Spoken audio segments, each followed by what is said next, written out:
All right, so what we're going to do really quick today is I need to introduce one point perspective to you guys and talk about how it works to give you an understanding of it. One of my frustrations is a drawing and art instructor and digital guy and all that stuff is when students take a class and they have minimal exposure where literally one point perspective is covered like literally in 5 minutes and then 2 point is covered in 5 minutes and there's no information given to you or taught to you on how to apply that towards a drawing. So really quick, I'm going to give you a couple rules. This is not the perspective class, and you're not going to be tested on this, but I'm just going to talk about this from a common sense point of view so you can think about this from now on and wherever you go. And when you walk around, hopefully this will change part of your life a little bit, okay? So as we walk around and everything that you see in your life right now is based off of it's a term we call horizon line. Your horizon line is also, some people call it your eye level.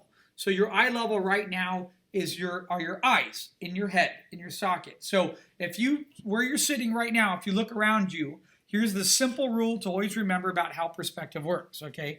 Rule number one, everything in the world that we exist in converges away from us, okay? So no matter what it is. So I could even take my notebook, and if I hold it like this, it's actually converging away from me. As it moves away from me, things get smaller. That's the rule of convergence, okay? And here's a great example of a city street. You're standing on a street, you're looking down a street at one point. As it recedes away from you, it gets smaller, okay? So all objects recede, and that's what happens, okay? The other golden rule with perspective is that there's always a dedicated horizon line inside the environment, and there's always points that things converge to. And that's where we get 1 point, 2 point, 3 point, and even 5 point perspective, okay? We'll talk about those a little bit later. So basically, what you have to think about is as you walk around in your world, where is your horizon line and how are you looking at things, okay? So most of us stand up about this tall and we walk like this, and everything we see is pretty much at our eye level or below our eye level. And every now and then something is up above us. So things that tend to be up above us tend to be things that are a lot taller, like trees and houses and the sky and buildings and so on like that, okay? So the key thing is this. This is sort of the golden secret that I give everybody. Okay, I'm going to take my little cup holder right here because it's in an elliptical form, all right? So my eye level is right here. If I hold this right at my eye level, it's flat. It's a flat line across. If I dip this slightly under my eye level, I can see the start of the ellipse, which is tiny. If I keep dropping this further under my eye level, the ellipse gets bigger and it becomes larger, okay? And it's the same thing. If this goes up above my eye level, I can see a small ellipse underneath. As it goes higher, I can see it getting larger and larger and larger until it's right here. So that right there is one of the golden factors of understanding perspective, because when you guys are drawing, 90% of all students don't put into consideration where their horizon line is on how they're viewing objects. And because of that, you end up drawing objects in the incorrect perspective in relationship to that horizon line, okay? So I'm covering this because we're drawing organic shapes. And then today I'm going to show you how to draw like a hat and a boxing glove. And then I'm going to ask you to start trying to draw hats and boxing gloves from multiple angles using your imagination, okay, after I give you a couple simple shapes. But most importantly, you're going to have to learn how to put a horizon line inside your piece and start indicating and understanding the relationship of the object you're drawing in relationship to that horizon line. Because everything that you draw exists in perspective, okay? So, and here's one of the things that oinks me a little bit is you go take a class, you're drawing a ton of still lifes, and no one's talking about where the horizon line is. No one is talking about how you're looking at it, because there's a huge difference. Right now, for most of you, I'm looking on top of your heads because you are sitting down, okay? And most of you are looking up at me, and because of that, you can see underneath my chin, okay? So, and if I happen to come over, and if I step on this chair, and if I'm up even higher like this and I'm talking to you, now I can really see down on top of you. In fact, the table that you are sitting on has now become much more of a square because my horizon line is that much higher. So if you think about it, everything that we draw has a dedicated horizon line in it. And what really gets under my skin is when somebody tells you otherwise. Okay, when I had a student ask somebody, an instructor at Cypress College, and I had this comment from a student who went to Rancho, who said to the instructor, "Where's the horizon line inside the still life?" And the instructor said, "There are not horizon lines in the still life." And I'm like, "What are you talking about? You're looking at an object. There's always a horizon line. That's rule number one." So when you go to draw anything on a piece of paper, you have to be considerate and always have that horizon line in there, because it shows how you're going to figure out the angles of buildings and props and other elements, okay? So when we look at this picture right here, okay, the easiest way to find a horizon line is to see where everything is vanishing towards, okay? So if I come up here and I go up on another layer and I take this building, I can come over here on the sidewalk right here in red, and I can draw a really thick line going to that direction, right? I can come back over here and I can throw a same line following that street. And where these lines hit right here, I'm going to put a little line, call it the VP. That's the vanishing point of that drawing in that street, okay? Now, this is not perspective class. Some of you had that already. That's all we did was talk about all this good stuff. But here's how you can check it. If I come over here and I hold the ruler right now on that vanishing point, and I come up here, you will see that, see these lines? They're even adhering to that same principle. And if I bring that up a little bit higher, so is that line going back down to that vanishing point. In fact, this is that golden rule I was telling you about, that everything that you're looking at recedes away from you. Okay, the difference is the size of the object and how much recession is actually happening. That's the thing that trips us out a little bit, okay? So I could come up here and I could always check. So by finding that one point right there, I know that on here, that is my horizon line right there on that particular image, okay? Voila, guess what? You have now superseded the majority of all art students in the country because you know how to find a horizon line inside a world. Most people don't know how to do that, bless you. Okay, so now I'm going to turn this off. Let's go take a look at a piece like this. So when you get to an illustration point of view later on in your career and you're learning how to illustrate and do all this stuff, the first thing that artists do, and the first thing we do in like prop design or environment design, is I ask my students to come into a piece of work and to find out exactly where the horizon line and the vanishing points are. Now, without looking at this, I need to figure out, how am I going to find where my horizon line is? It gets a little bit more complicated because of the angles on this piece. But if I come over here, and if I draw a line and go, I follow that, let's see where that goes. Let me follow the side, the base here, like that. Oh, it hits right there, okay? And and even if I didn't do that, you could even just educatively guess and ask yourself, can I see on top of the car right now? The answer is yes. So what does that mean? That means the horizon line has to be slightly above the car. So then you ask yourself, but wait, can I see on top of that? No. That's sort of a trick one because it's actually going upward. So it's the top of the umbrella, the shape is just converging to a point. It's not tilted or anything, right? So if you look at it, one of the secrets to finding that horizon line is wherever the lines are completely horizontal across is giving you the identifier, hey, this is where I am, because anything that falls, remember when I hold that coffee cup or this cup up, when it's right at my horizon line, at my eye level, this is a flat line right here. So if I come into my painting and I start going, that's a pretty flat line right there, right? And then look at right here, look at the sides of the windows. Oh, that's pretty flat. That's pretty flat. And then you start to realize if you go across, you're like, wait a minute, that's pretty flat. That's pretty flat. Look at the street here. That's pretty flat, right? So you could just guess and say, I'm going to say that my horizon line is right about here in the middle. And I could label that in my piece. Then you could do the breakdown where you could come in here and then you can follow and you can go like that. And you're like, okay, that's a point. Oh, what do you know? Look, the street goes that way. The side of the building goes that way. The top of the building goes that way. Boom. Now you've really nailed it down because you followed the converging lines and you really understand exactly where that vanishing point is. And for the most part, the vanishing points fall on the horizon line. The only time the vanishing point doesn't fall on a horizon line is if an object is really long and if it starts to recede away from you. Okay, so right now, my horizon line to you guys in this classroom is right here. It's my eye level, okay? So what happens if I take this ruler, this is in 1-point perspective right now, but if I tilt this from me like this is now getting smaller and this is larger because the ruler is receding away. But the trick here is since it's receding away, that's actually going to a different vanishing point that is not on the horizon line. It's somewhere else out in outer space. That's okay. That's sort of like the exception.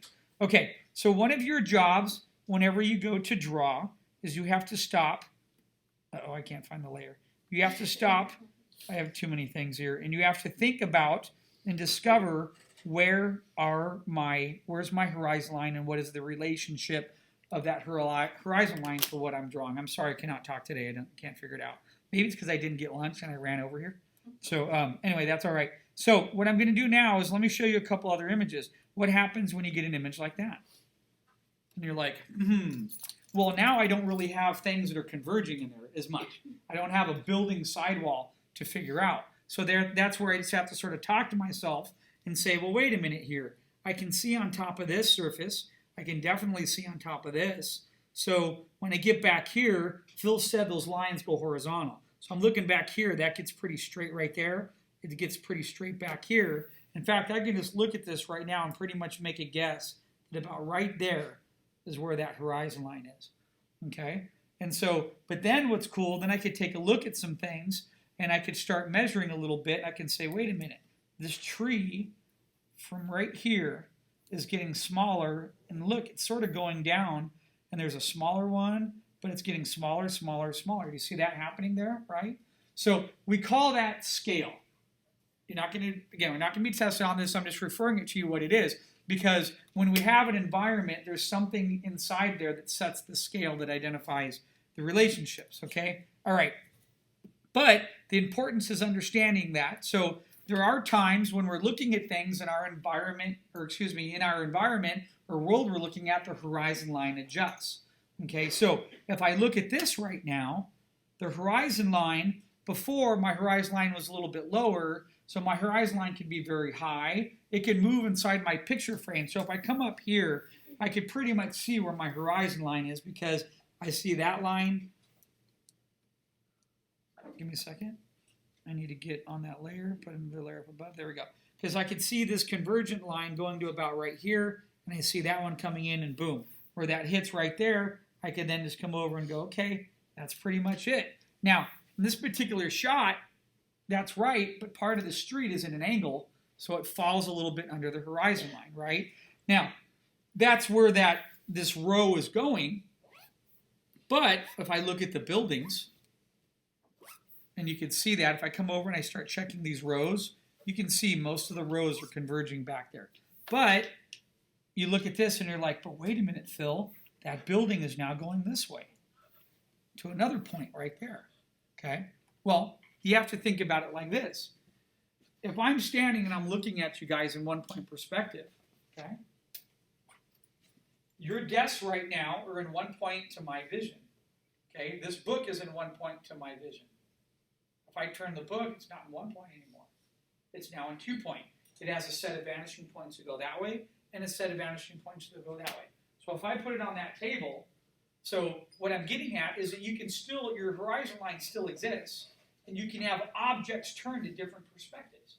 So in a normal environment, you could be looking at the environment in 1 point like I'm doing right now, but that's in 2 point to my vision. It's still going to the same horizon line. That art bin right there has a slight tilt to it, so that's going to a vanishing point, and then another one over there. So what's happening here is that upper roof for the buildings are slightly turned, that's all. So they're going to a different set of vanishing points. You could still follow those building lines, and if I were to come over here and take all these and follow them, you will see that they go back to another vanishing point. So that means the buildings on the left here, right here, they're on a slight tilt. So somewhere, if you're looking at this drawing from a top view, okay, the top view would look something like this. The street would be going this way, like that.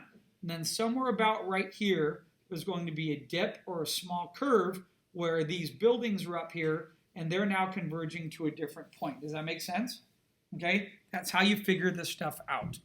Okay. In more detail, in the perspective class, we cover this, all the little attributes when we talk about adjusting height and scale and moving people on boxes and below ground and cover all that different type of stuff and lighting and everything. For right now, I just want to go over a quick overview because when I come around and look at your drawings, I'm going to ask you guys some questions because I'll see things drawn out of perspective and I'll go, wait, where's your horizon line? Shouldn't we be seeing on top of this or underneath this object? And then that's where you're like, wait a minute, I've never really had to think about that in drawing before. Okay? You should see when I go to my kids' school and I draw for them and do demos, the students are trying to incorporate the understanding of what a horizon line is. And then once they get it, they love it because I take like a Kleenex box and I'm like, see, you're looking at the box. And then they start drawing cubes and then they figure it out. And it's like, boom. Instantaneously, they have an idea of how perspective is really working at it or working with what they're looking at. Okay, give me a second. Let me turn this off. Let me go back to the other layer. Okay, and I had that off. So what happens is a lot of times in a drawing class, you'll be given, you're supposed to look at still lifes. So one of the first things that you should be taught is, how do I look at this and figure out where the horizon line is, which is rule number 1. So if I look at that, remember, look at how tight this ellipse is right now. See that? It's really, really tight right there. Do you see it? It's very, very thin. Remember, really, really thin means you're really, really close to the horizon line. You're just barely underneath it. Because if I were to drop and go further down, look at the size of that ellipse right there. So that ellipse starts to open up. So, and if I come up here, there's almost a straight line right there. Do you see that? So that's the giveaway. So in this piece, your horizon line is actually about right there. That's really important to do because when you're going to draw, you have to understand, hey, I'm seeing on top of that. I can see on top of that. I can see on top of this. I can look at the table and everything starts to make sense. In fact, we could even sometimes come over and you can plot. We could look at this and go, look at the edge of that towel. Oh, it hits there and I come over here. Oh, look, it's almost lined up there. It's maybe just a little teeny bit off, but that's how that perspective is working inside. So let's go take a look at another piece. Okay, there we go. So now we have a skull in there, and then we have to ask, wow, well, look at that ellipse. So we know we can see quite a bit of ellipse right there, so we know our horizon line is going to be up a little bit higher than where it is. Okay, but then we go up a little bit more and we look at the skull. Can you see on top of that skull? Yeah, you can see on top. You can see this line, this contour line that comes up and ends right there into the top part, right? So you'll notice in this piece, you're like, well, what happens if the horizon line is out? And there's nothing wrong with that. The horizon line is actually up a little bit higher, about here. Okay, it's outside of the picture frame. There's nothing wrong with that. You can cut off a picture frame and still draw things as long as it's making sense in relationship to that horizon line. Okay, all right, what about there? There's a bowl of cherries. All right, so we can look at that ellipse. And on most drawings, when you're looking at an image, you can sort of almost just draw a straight line from the corner of each ellipse like that. And you can sort of get a good idea of what that ellipse shape looks like. Okay, that's the ellipse. So, and then if you look up here at that handle, you realize, hey, and I can see a little bit on top of that cherry. And then you look at this one, the horizon line in this piece is probably about right there. Okay, so that's really important. As you guys walk out of here, I want you to start looking at things around you in your world. Now, where this changes a little bit is when you walk outside. Okay, when you walk in the hallway, boom, perspective is right there because the hallway shrinks down and gets smaller. But when you walk outside, you are looking at the world from your height. So if I go outside on Chapman and I'm looking down the street, I am seeing the world close to me with my eye level and my horizon line, right? However, though, the Earth automatically changes a little bit. Why? Because the contour of the ground plane will then dictate where part of that horizon goes. Does that make sense? I would be standing above the ground so I can look and see the street go, and where the street goes as far as it can and ends, that will be the horizon line and that'll be the dot.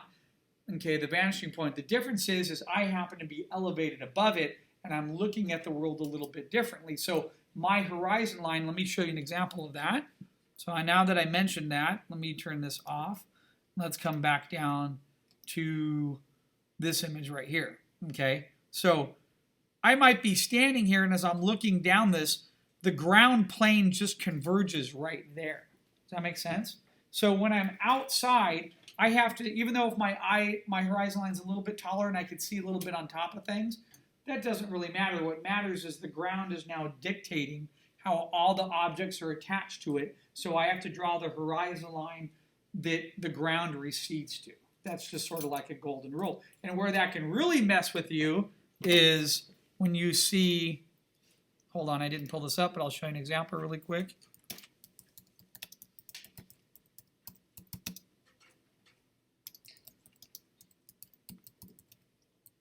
Is when you're up high in a building,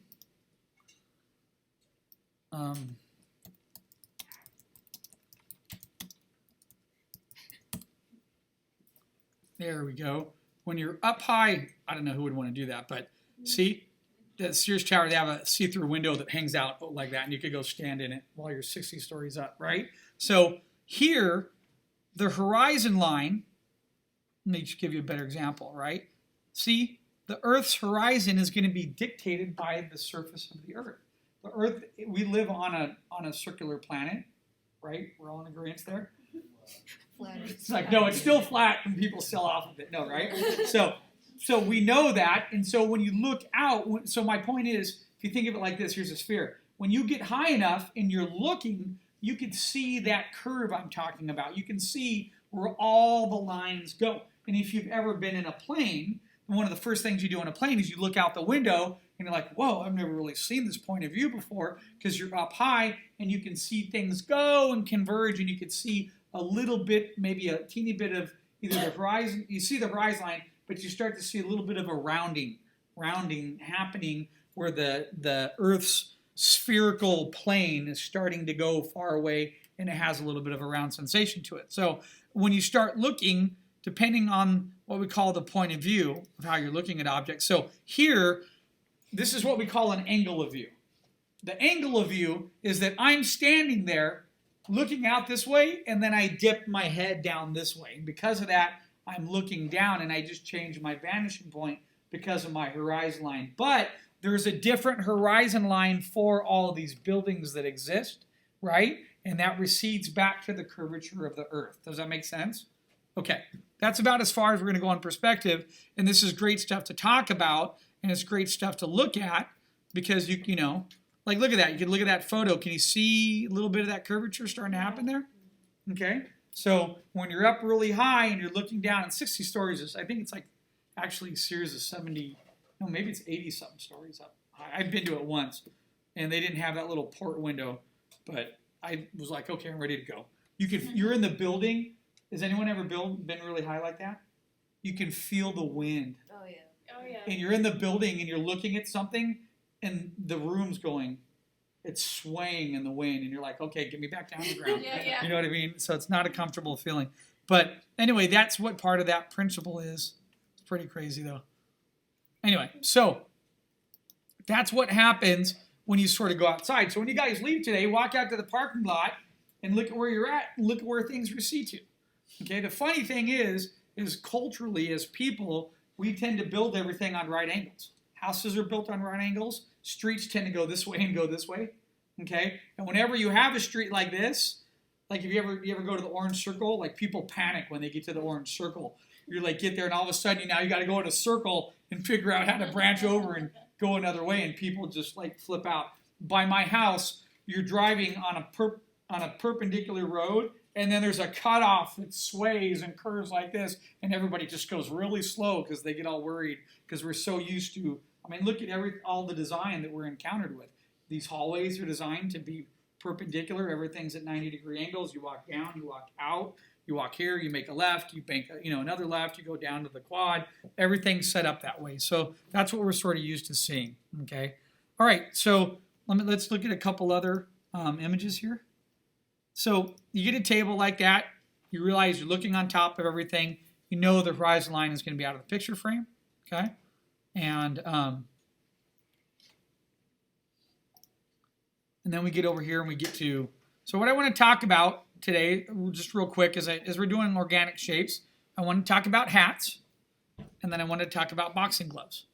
Okay, because outside of you drawing organic shapes, these are also really simple, fundamental organic shapes. And so you don't have to look at one to draw one. You can draw it out of your head. All you have to know, a boxing glove is really easy. You have a round part that's right here, and you have another big round part that's right here that the hand's going to. That's it. And this is actually just a big round shape. So we're going to talk a little bit about that as an exercise today. And first thing that I'm going to do is I'm going to start drawing for you on a new file here. Okay. And I'm going to talk a little bit about those organic shapes that we were drawing in the last class. But now this time, I'm going to ask you to come over and put a horizon line like that inside your paper. Okay?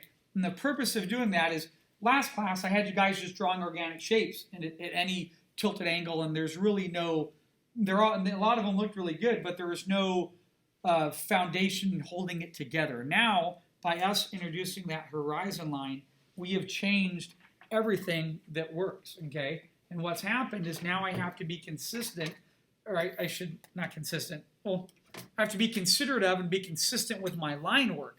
Because now if I come down in here, and if I put an organic shape like that, and if I decide, hey, part of my organic shape is going to go up to here, and then it's going to come down to about there, and then I'm going to wrap this with some other rubber bands, right, to make it feel three-dimensional.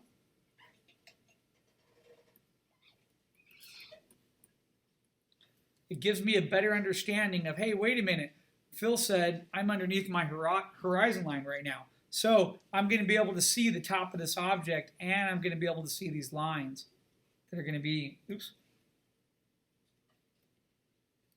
try to turn here, that are going down on top of it, right? So there it is. I have an object that makes sense to me, right? But what happens if I decide to come onto this and I want to extrude something out or pull another shape? So if I come over here, and if I say, okay, wait a minute, I want to add another back part to this, but I want it to go up high like this, then come down into here and connect like that, and then it might come over the side and flow off like that. So now it's sort of connected to that piece, right? So now I need to wrap lines around that shape. Well, I've gone above my horizon line now, right? So when I go above my horizon line, let me wrap a line like this around it first. And I might come back over and say, pretend if that's connecting to here, this back side might come like this, dot, dot, dot, to about there. So then, if that line goes this way, I can bring that line over to about there, and then I can figure out that that line's going to go up the side and maybe just sort of curve over a little bit and wrap into that line, okay? But now, I'm above the horizon line. This cross contour line is going to go like this, and then it's going to go like that, right? Because I'm above the horizon line. But if I do a contour line now going underneath that horizon line, it's going to look like that. Right? Does that make sense? So I have to think about that. And then as I go up even a little bit higher, that shape is going to start to change a little bit more like that. I'm going to see more of that ellipse, right? Because the ellipse is pulling away from the horizon line. It's going up above me. So then as I get even higher, I'm going to see a lot more of that ellipse like that, okay? That's really important because do you see how this area of the drawing feels correct?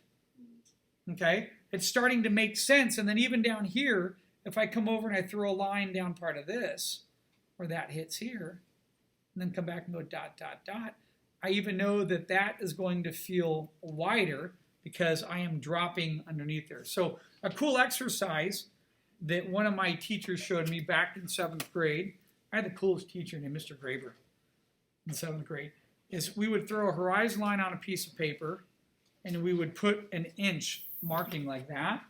And then in that marking, we would have to imagine drawing a quarter. So we knew that that quarter sitting right on the horizon line is just that right there. But once I move that quarter slightly underneath, it's going to look like that. Once I move it down a little bit more, the ellipse is going to look like that. And then as I go further down and further down and even further down, I see more of the ellipse, right? Because it's dropping that much further under my horizon line. Now, that right there, that's pretty much what I wanted to talk about today. But this changes the way you look at doing a drawing. Because everything that you're drawing, you have to think about where's the horizon line, okay? So if I'm going to like this is something I'll do this demo for you really quick. I was telling my students once that what is the secret to part of drawing is we start with basic shapes and then we add detail later. So if someone came to me and said, hey, I need you to do a drawing of 3 Russian subs looking for a US attack sub, what is that going to look like? And some of you, and I go like, well, you have to draw it out of your head and you have no reference. Most people would freeze up. And it's like, well, wait a minute, don't freeze. Start with a frame, put a horizon line in there, so I know where that horizon line is, and I could go back and I could look at a submarine. What shape? I'm going to pick a vanishing point. What shape is a submarine in? It's in a very large size box. So if I come over here and I recede this and recede that, like that, back to that vanishing point, I cut it off about right there. And if I want to be a good artist, I'm going to draw through the shape. I'm going to go dot, dot, dot, put a dotted line like that. And I could see the backside right there. So that would be submarine number 1. So then I could come over here, and then I could go, okay. So I have 3 submarines looking for a U.S. submarine on the ocean floor. So then I come over here. I see just a teeny bit of that. And then now I have another submarine. And let's say back here, I want to have another submarine, but this one, it's going to be further back. So remember, we talked about as things recede, they get smaller. So I'm going to make the scale of this cube a little bit smaller. I thought about giving this to you, by the way, the first day. I was going to go, I'll ask them to do a drawing of 3 submarines looking for, and then I said, nah, that's a little mean to do in the beginning, right? Okay, there. So now I have 3 submarines on the ocean floors, but now I have to add some other information. So maybe I decide to come over here, and I'm going to pretend I'm going to draw another square. This is my U.S. submarine hiding on the bottom, sitting on the ocean floor, like so. Okay? And since it's sitting right there, now I know this. Now I could come in here really lightly, and I'm going to put down a rough grid plane that might indicate part of the ocean floor. Now, ocean floors are bumpy, right? So I can make it a little bumpy. There's also like cliffs and little edges, and so I can come in here and I could throw a couple like little cliffs in here. And I know if I throw a contour line going over that cliff and I'm going above the horizon line, I need to make that line like this, right? And then because I'm going above the horizon line, it's going to get even greater and greater like that. Then once I drop under the horizon line, it's going to be very close to being horizontal, and then it's going to dip like that, right? So now all I have to do is add little details. So I might come over here and say, hey, what if there's a bunch of kelp all around here? It's just a rough. I'm adding in, I know it looks like fire. All right, so maybe there's kelp down there. Maybe I decide, hey, there's a rock on the ocean floor. It's underneath my horizon line, right? So I can see on top of that rock. I can do that. I can put a line that goes on it that wraps around it like that. I might decide that I have another cliff. Okay, the ocean floor has current that's moving, so it picks up dirt, and there's lots of like caverns and like cliff faces and all kinds of stuff. So I can come in here. I might even throw something like this that comes out there, and then I'm going to wrap it with some lines. Like this. In yesterday's environment class, I did this in a little bit more detail, and we have a name for this where we call it gridding out or applying grids to create depth inside of a visual plane. Okay, so that would be my start point right there of how I would do that drawing. Everything else would now be detailed. It would be me coming in here, looking at the sub. I know it's round. I know on top of the sub there's a little round element. I know sub have these little wings that come out of the side that keep them floated. So I'm basically, anytime I do a drawing, I'm starting with all of my blocky shapes, right? And then I take a blocky shape and I either carve into it, which is subtractive method of drawing, or I add another element, which is an additive method of drawing, and then I build up. But I start with shapes. In order to start with shapes, okay, you have to have an understanding of basic perspective and where horizon line is, okay? So let me delete that. All right. So I'm going to come into this piece now, and I'm just going to think about, let me delete this as well. You understand that principle, right? Okay, there. So now I just want to fill up my paper with all kinds of cool organics, thinking about relationship to a horizon line. So try something different. Think of a cloud. A cloud above the horizon line means I can see underneath it. So I could come over here and do this, and I have an organic shape, but then I have this. I have the top of part of my cloud. And yes, there are different types of clouds. You have your cumulonimbus, which are like puffy clouds. You have your stratus clouds, which are like straight clouds. Okay? So I could do this, and then if I put a line down like this, see that? It starts to give a shape that makes sense. And I'm wrapping my shapes, giving them a feel of three-dimensionality. Okay? And that is a huge part of drawing, because once you nail this down in drawing, and then we introduce a light source, this enables you to think about the planes of the object and the surface planes and where the light is hitting first, and then how the light is spreading. We'll talk about that a little bit later. But now I'm just going to come in here and I'm just going to keep drawing my organics. Okay. Some people got a little confused in the last class about, like, Phil, where's the center line? And I don't get the center line thing. Don't worry about that right now. If you're getting really confused, just start. Remember I said about a melted pancake? Just start with something like that. And then we talked about, look, just bring lines down. Bring a line down, bring a line down. And you know it's going to hit and stop. Where it stops, I mimic the same curve that was sort of above, like that. But I'm going to overlap some of my objects in front of each other. So go back and do another melted pancake. What happens if I have a pancake here, like this? Put my dots in there so I can see them. And now I'm going to erase this line on the back side here. And then what happens if it goes like this, and now it goes above my horizon line? Like that. I can't see on top of it anymore, can I? Okay, so now I'm going to have maybe something like that. But then I can come back in here and go dot, dot, dot, dot, dot, dot, dot. And then it allows me to come in here and see through it by drawing through the shape. And then I could throw a line in like this and go, hey, wait a minute, what if I have a line, a contour line that comes up to here? And then it goes dot, dot, dot, dot to that edge. And then when it comes there, it goes dot, dot, dot, dot down to there. And then it goes through here. That make sense? That's why I draw through my shape. So outside of the horizon line, the next biggest thing that I see not happening is no one's teaching you how to draw through the shape.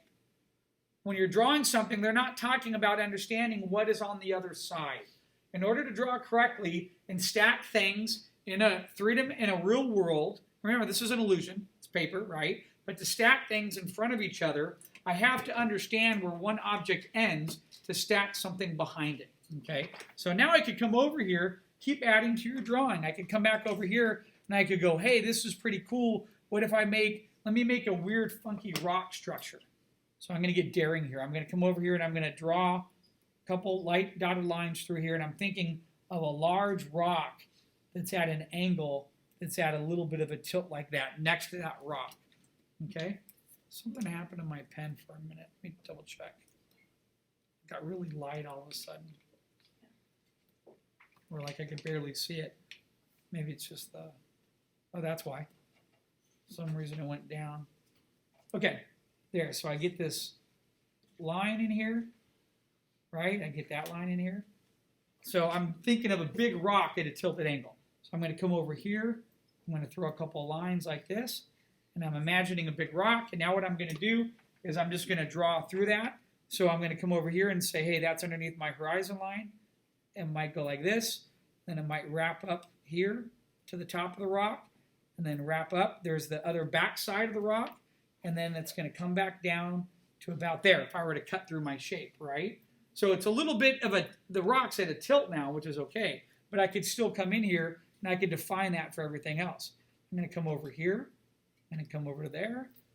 I'm going to wrap around part of that shape and sort of dot, dot, dot, dot, dot, and see where that lands, okay? So by doing this, and I already drew through, I knew where this rock ends, so I can see that it would end right there. And then maybe now I look at that, and I'm all, well, I can't just have a rock at an angle. Something has to be holding it up.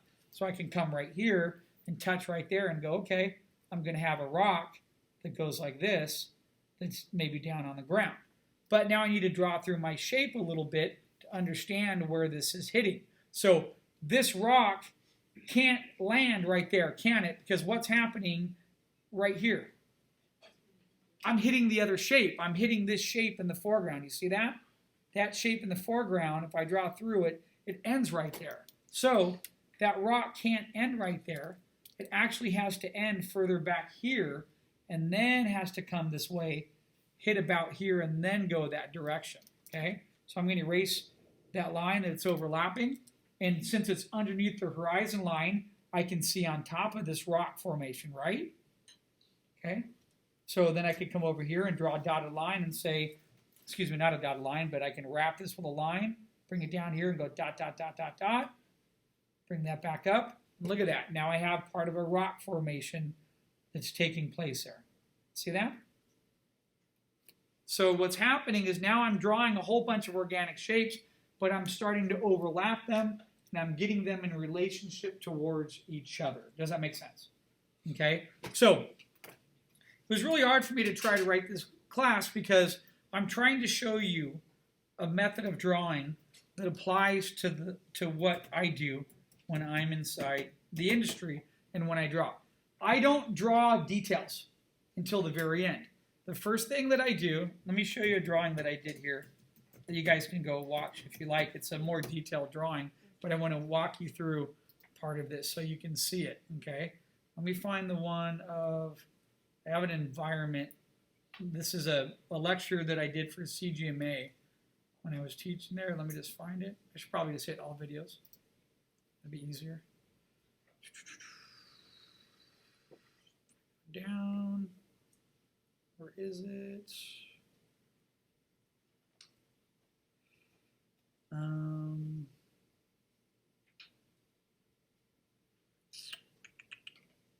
Sorry, one sec.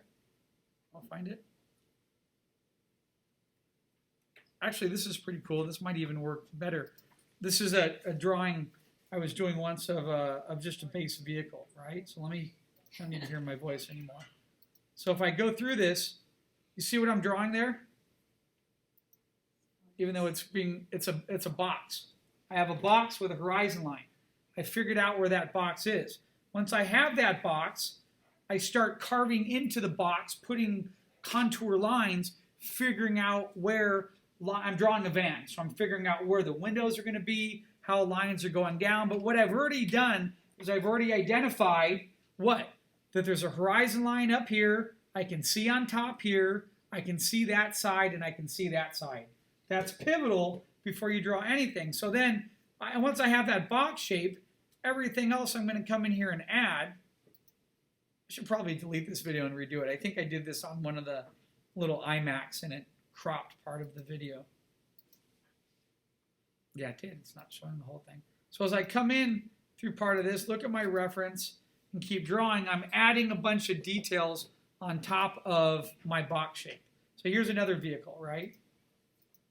So look, what do I have there? Simple cube. Where's my horizon line? There it is, right? See how I'm starting the sketch? Now I'm going to come back in, additive principles. I'm going to start. There's my little center line. You see that little line up there, the one on top? That's a center line indicating how my space is going to feel, okay? So now I drew a box and I extend it out a little bit to get the fenders out, okay? And I come back into that, and then I add the top on, pulling the top out. So I started with a simple box, and I keep adding shapes to it, okay? Let me find that other one. It was actually a cool one. It's in here somewhere.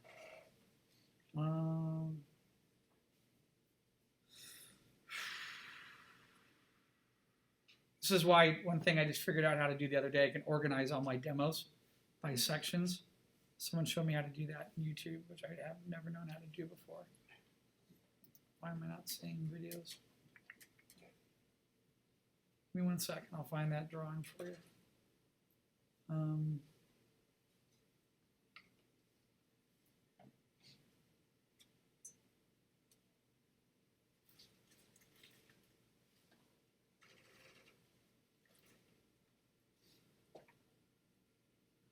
Well, supposed to be in here somewhere. Don't flip through too fast.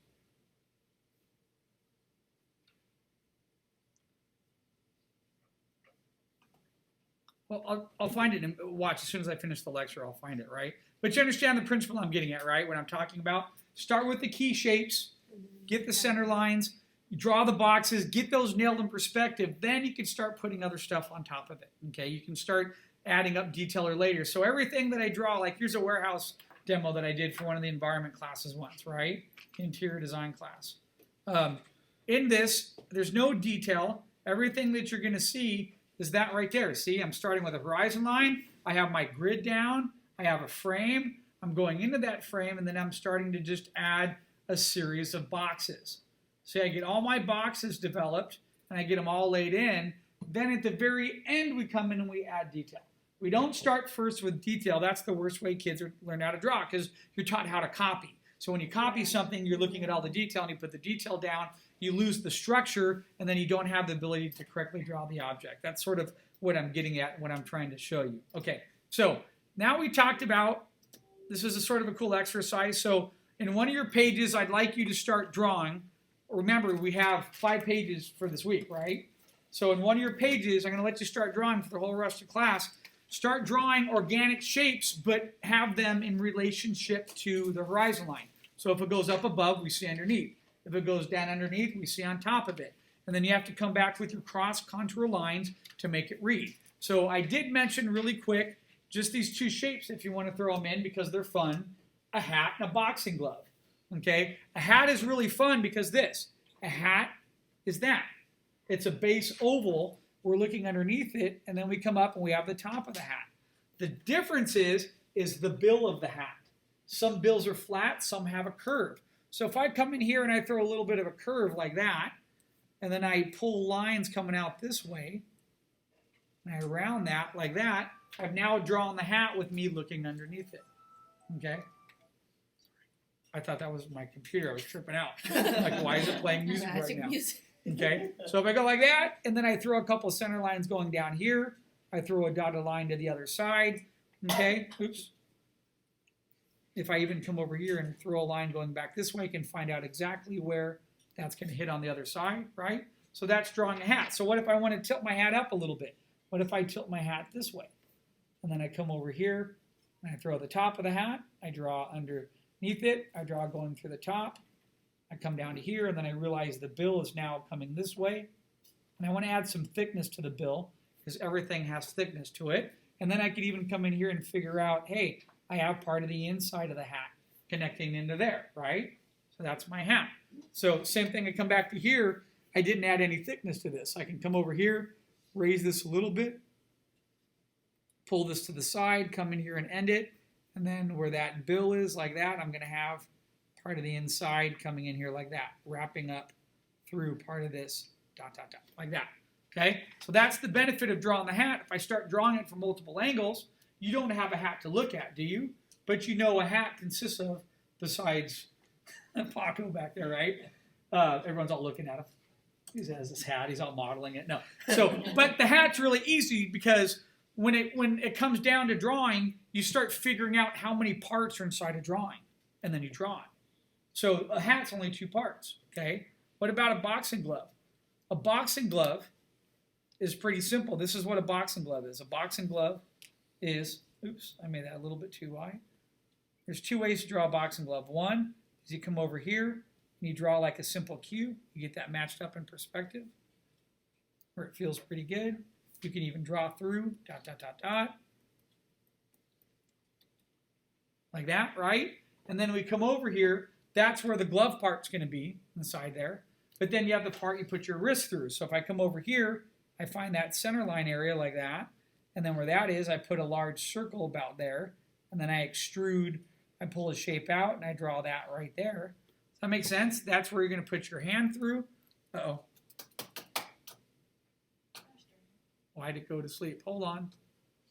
The monitor just went to sleep. Let me pause it. There it goes. It's back. Okay? So then I come over here, and then I realize, hey, this part's going to be a little bit flat, where the palm goes through, and then it's going to curl up like this. And I'm going to have some thickness here. right? And then I'm going to have the little thumb area, dot, dot, dot in the back there, where the thumb's going to be. That's my boxing glove. See it? I didn't have to look at it. I'm just drawing the shape because the glove is really two shapes. Another way to draw a boxing glove is just to come over here and say, maybe I'm looking underneath the boxing glove.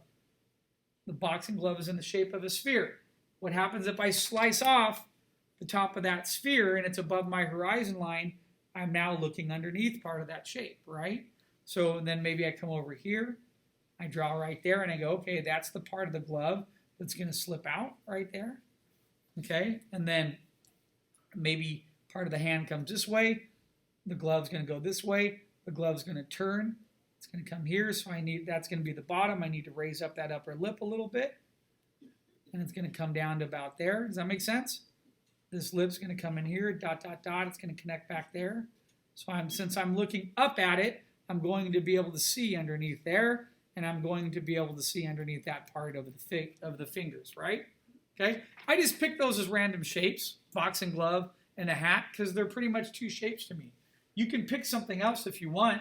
You might pick a water bottle. That water bottle right there is actually just two cylinders.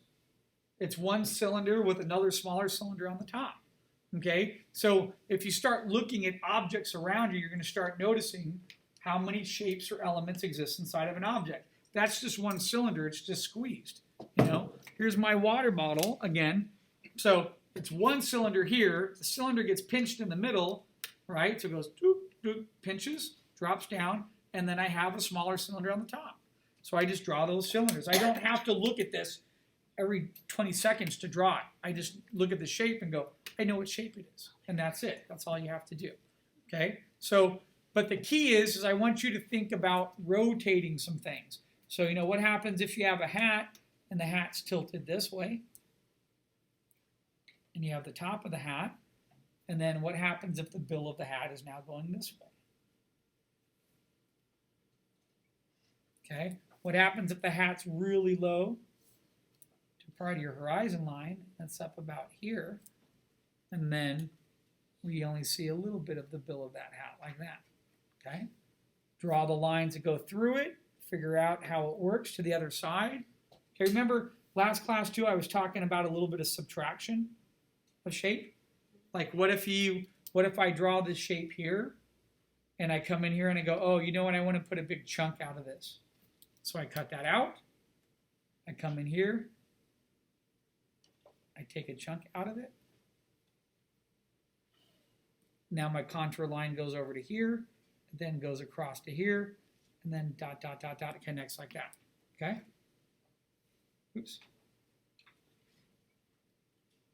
And that sort of connects through there. So the next line would go up to there.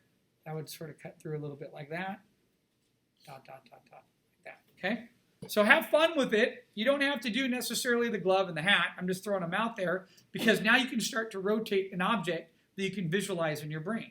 So go through, spend the rest of the class, you know, and just keep drawing your organic shapes, but have them in relationship to that horizon line, okay? All right, that's it. Have fun. So I just wanted to record this really fast because I was trying to find this example earlier and I couldn't. So I just want to show you this is how I started drawing. When I have a drawing that has, this was for a class that I taught at CGMA, I was going to have 3 spaceships in a row with a big giant mothership taking off on like a futuristic world. So do you see what I have there? I have a horizon line, I have a grid. What do I have? I have a large box, 3 other boxes, a box in the background. That box in the background is nothing, it's just like filler. So you start with the boxes because the boxes in the horizon line are showing me everything I need to know. They're showing me that I'm looking underneath this shape. They're showing me that that's the front of it. I can draw through the shape and figure out where all the lines are going. So after I have that, now I can come in here and I can start putting on and blending in, adding detail where I start to draw out and pull the detail out of those shapes, which were, if you can see this a little bit, they're like these sort of gray well-shaped ships with this big giant like attack ship. So these were supposed to be supply ships, and this is like an attack ship. That's why it has all the points and the angles to it, okay? So that's just like the first part of the drawing. After I get that part of the drawing done, now I come in, let me back up there for a minute. You can see how I have that rough shape in the background, and then I start defining that shape up a little bit more. See how I did it there? I put a couple lines to make it look like it's some type of supports or some type of angle or something, right? Then I come back into this, and this is up. You could watch the whole demo if you want. It's just long. I start adding little details like the arms holding up the ships. And then I still don't have any detail up above or down below. So that's sort of my next job, is then I want to come in perspective and start drawing some of those informations. I drew that red line there because I was talking about how that is the shape of like a giant gray whale. Okay, so I'm trying to use that shape language of a gray whale and bring it into, hey, it's like a freighter ship that's carrying goods. Okay, so if I keep nudging along here, I keep adding some more detail, and then I'm going to start drawing on the ground plane level. So I immediately draw a couple lines going across. I want to split up surfaces so it looks like the three storage ships are over one area, and then this big ship is pulling aside. So if you see right here, I end the ground plane there, and then it drops. But now I still want to end something here. I want something in my foreground. So then I come over and I draw another box shape. Okay. I get that going. I finish those lines. And then I sort of edge over here and edging along here, putting some more detail. Okay. So there's nothing with putting refined detail on an element as long as it's drawn correctly in perspective. So then I get to this side, and now, hold on, I'm getting there. So you see that line? I drew that line across. That line represents everything over on this side of the piece. So then I'll come over, I'll start putting in some more detail. One of the things that's starting to happen is now I'm getting lots of linear detail in there, so I eventually have to come over with some tone to help separate out foreground from midground. We'll do that a little bit later when we go out, when we talk about organics. In this class, we'll go sketch at the Fullerton Arboretum. The marker is really great for that. But can you see it now at this level? I'm not starting from exterior line. I started from boxes and shapes.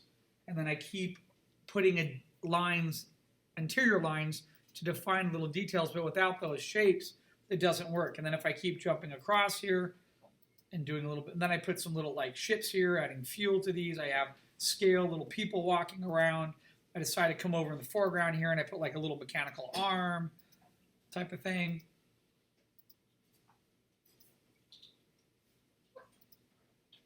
We get to the arm, so there's a little arm, and it's like picking supplies up. And then I come in at the very end here, I add a little bit of tone, just because there's lots of linear detail now, and all the linear detail starts to blend together, okay?